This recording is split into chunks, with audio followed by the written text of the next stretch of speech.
Bonjour Léna Luto. Vous Bonjour. êtes journaliste au Figaro, vous publiez une très grande enquête. Ils se sont tant aimés chez Albin Michel. Vous parlez de l'héritage de Johnny, mais que s'est-il passé? Le 5 décembre 2017, Johnny disparaissait à Marne-la-Coquette. Aujourd'hui, c'est une véritable bataille d'héritage que vous nous racontez. Et cette bataille n'est pas terminée. Non, elle fait presque que commencer, si vous voulez. Cette affaire, depuis un an, c'est un vrai polar avec des tas de rebondissements. On se croirait dans presque une série télé. C'est un drame, une tragédie grecque, avec un dieu Johnny, des enfants déshérités, des femmes qui se déchirent.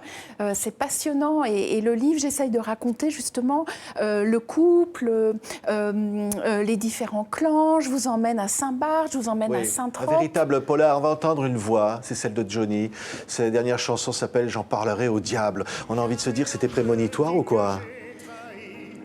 Certains pensent que c'était prémonitoire, oui. Oui. Pourquoi parler au diable? Parce que cette affaire est presque diabolique, c'est terrible.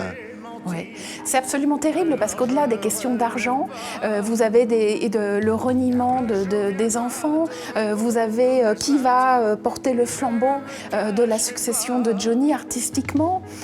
C'est une affaire qui concerne tous les Français, tout le monde. Enfin, malheureusement, tout le monde a connu des histoires tragiques après la disparition d'un cher. Et là, on est en plein dedans, sauf que c'est multiplié par mille. Quoi. Dernier épisode, dont les enfants David et Laura demandent que soient bloqués les droits sur ce disque dont on entendait un extrait qui bat tous les records. Oui, le dernier album de Johnny fait un carton historique. On est déjà à plus d'1 million de ventes, qui représente en royalties pour Laetitia plus de 2,5 millions d'euros. C'est énorme. Et en fait, les royalties, ce qu'il faut bien comprendre, c'était que c'était le trésor de guerre de Johnny. Et David et Laura, qui en début de procédure, au début de l'année, avaient été très gentils avec Laetitia parce qu'ils ne voulaient pas l'asphyxier financièrement, mais ils ne connaissaient pas l'étendue de sa fortune personnelle. Et là, comme elle a demandé à ce que ces royalties soient mis à l'abri dans un trust américain, ils contre-attaquent et ils disent non, nous, on veut absolument que cette somme soit gelée en attendant que la justice tranche. Oui, Sylvie Vartan va sortir un disque avec toi, ça va être le titre. Et puis il y a David Hallyday là, qui sort un clip, La dernière lettre, une lettre à son père. Le clip est réalisé avec sa sœur, Laura. C'est un message encore comme ça. Oui, vous avez eu la séquence Laetitia, la promo de l'album de Johnny, et là vous avez le clan Vartan, Hallyday et Laura qui en quelque sorte répliquent artistiquement. Et Sylvie qui est aussi en tournée avec un très bel hommage à la fin de son concert de 30 minutes avec Johnny, qui est franchement extraordinaire. Là, pour eux, la meilleure thérapie, c'est la musique. Oui, ce qui est incroyable, c'est que vous racontez 7 semaines après la mort de Johnny, un basculement. Et à un moment donné, la guerre est déclarée. Qu'est-ce qui déclenche cette guerre ? Ce qui déclenche la guerre au mois de janvier, c'est que les tensions sont à leur comble, les enfants ne se parlent pas à leur belle-mère, le contact est complètement rompu, et ils se doutent bien que, vu le climat, il se passe des choses pas très nettes. Et donc, ils vont aller demander à leur notaire de chercher les testaments. On ne trouve pas les testaments de Johnny, et ça, c'est pas normal. Oui. Normalement, il en a signé 6-7 testaments en quelques années, ce qui est incroyable. Oui. 6 testaments entre 1997 et 2014, c'est quand même un peu beaucoup. Et la particularité, c'est qu'à chaque nouveau testament, Laura et David sont un petit peu plus déshérités jusqu'à, à la fin, arriver à ne rien avoir. Oui, il l'ignore à ce moment-là, mais vous dites qu'évidemment, Laetitia le sait très bien. Oui, Laetitia le sait très bien, bien sûr. C'est elle qui a été demandée à sa grand-mère, la fameuse Mamie Rock, si elle pouvait être l'exécutrice testamentaire Mamie Rock, de qui Johnny. donc était une ex-tenancière de pizzeria au Cap d'Agde. Ah, Mamie Rock, c'est un sacré personnage. Vous avez à la fois la Mamie Gâteau, extrêmement sympathique, etc. Et puis après, vous avez quelqu'un qui tient son clan. Si elle était au cinéma, elle jouerait le chef d'un clan mafieux en Sicile, si vous voulez. Oui. Donc il découvre évidemment qu'ils sont tout simplement déshérités, en tous les cas David et Laura. Vous révélez aussi dans ce livre, vous affirmez qu'y compris les 2 enfants de Laetitia et Johnny, Jade et Joy, seraient également d'une certaine façon déshérités ? Oui, Jade et Joy sont déshérités exactement au même titre que Laura et David.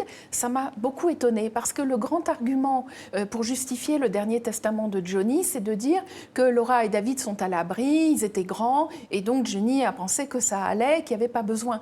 Mais les petites, elles sont mineures. Et après, vous avez une deuxième étape, c'est le contenu des trusts. Et normalement, les trusts aux États-Unis, États-Unis, sur 10 trusts sur 10, ils protègent les enfants et ils disent exactement toutes les étapes de leur vie, on vous payera vos études, on vous payera un appartement, tout est quadrillé jusqu'à 2 générations.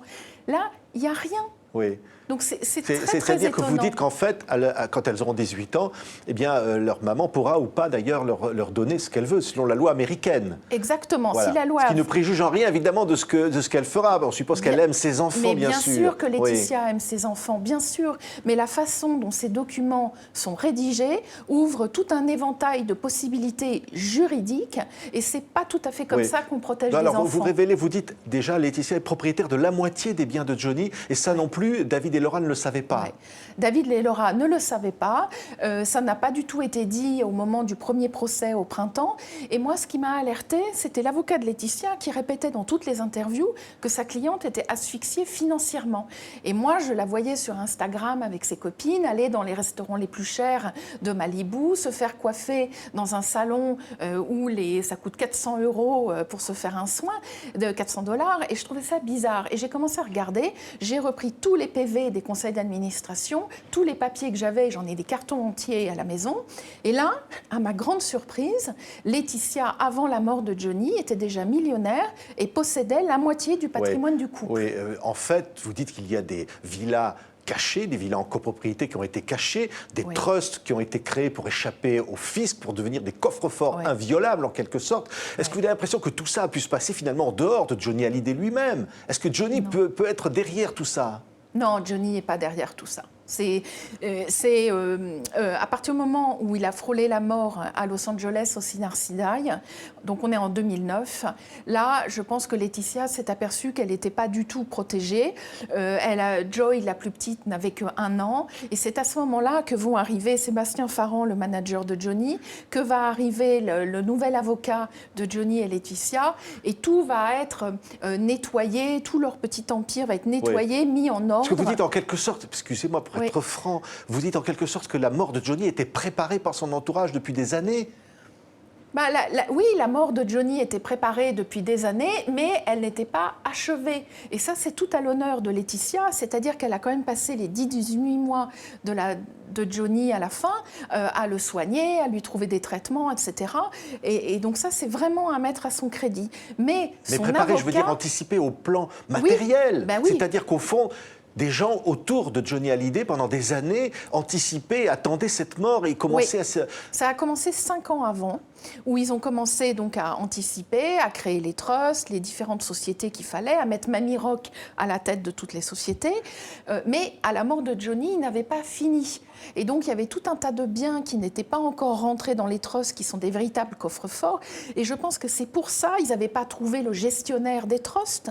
Donc, c'est pour ça qu'ils ont cherché à gagner le plus de temps possible en début d'année, à cacher les documents, ne pas les donner aux avocats de Laura et David, ce qui n'était pas très confraternel, mais parce qu'ils étaient eux-mêmes pas prêts. Oui, et l'argument qui était de dire, bien Laura et David sont à l'abri, Johnny a voulu privilégier ses 2 petites filles. Oui, mais ça ne tient pas, puisqu'elles sont déshéritées exactement au même titre que les aînés. C'est ce qu'a dit Laetitia à la télévision. Oui, mais parfois, elle raconte des choses différentes de celles que vous voyez dans les documents. Et c'est pour ça qu'il faut se baser sur les documents et uniquement sur les documents. Ça peut paraître incroyable de s'intéresser, comme on le fait d'ailleurs, sur quelque chose qui devrait être du domaine privé, qui est une affaire privée, mais qui est devenue une affaire publique. Mais vous dites aussi que l'entourage même de Johnny Hallyday rend public cela. Par exemple, vous citez les photos des 2 enfants de Johnny Hallyday, Jade et Joy, sur la tombe de leur père en train de pleurer. Vous dites que ce sont des photos qui ne sont pas des photos volées, qui ont été validées par la famille de Johnny. Oui, c'est très bizarre, c'est-à-dire que Céline Dion, quand René, son mari, est mort, évidemment qu'elle est allée plusieurs fois sur la tombe de son mari avec ses enfants, mais vous n'avez jamais vu des photos. Idem pour la mort de Charles Aznavour. Donc c'est très particulier, là, il y a une espèce d'exhibitionnisme, et comme quand on raconte que les 2 petites dormaient sur des futons dans la chambre d'hospitalisation de Johnny, alors qu'en même temps on vous raconte que sa mort a été atroce, qu'il a beaucoup souffert, et donc ça ne va pas.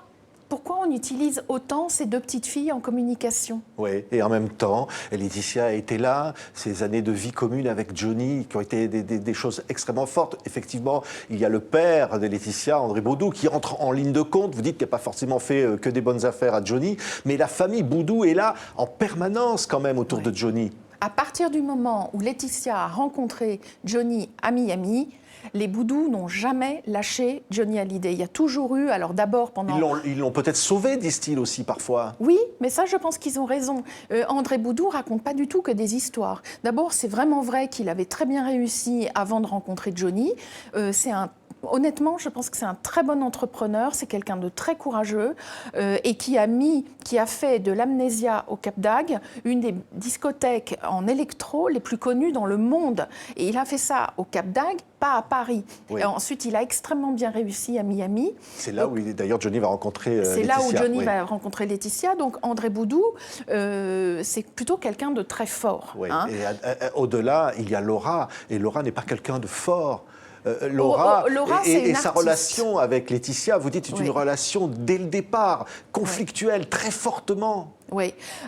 Laura, honnêtement, elle a eu une enfance difficile, une adolescence difficile, et les années de 20 à 30 ans, c'est quand même un peu une catastrophe. Et ça n'a pas aidé d'avoir une belle-mère qui a juste 8 ans de plus qu'elle, et qui est jeune, et qui donc ne sait pas forcément comment on gère une petite fille, qui est folle de son papa, qui voudrait le voir beaucoup plus, et qui est confrontée à une nouvelle jeune épouse qui, elle aussi, est très amoureuse, et qui, elle aussi, a beaucoup envie de voir son mari. Donc, si vous voulez, c'est comme si deux trains arrivaient à toute vitesse pour finalement s'entrechoquer. Ouais. Qu'est-ce qui va se passer au-delà de tout ça, Léna Luto? La guerre, à un moment donné, peut donner la paix? Pour l'instant, les négociations ont échoué. Donc là, on est parti dans une très longue guerre judiciaire. Oui. Et la chanson, et Johnny dans tout ça, et la mémoire de Johnny. Les fans que vous rencontrez, ils vous disent quoi? Je rencontre beaucoup, j'ai beaucoup de petits mots de fans. Ils sont inconsolables. Ils sont inconsolables et ils regardent ça avec beaucoup de regrets et ils voudraient que ça cesse. Ils voudraient que tout le monde se mette autour d'une table et négocie et qu'on arrête de parler d'argent. Votre livre a fait la une de l'Obs. Il s'intitulait « Le polar de l'héritage ». Il est là, ce livre donc, qui se sont tant aimés, publié chez Albin Michel. Merci beaucoup Léna Luto d'avoir été notre invitée.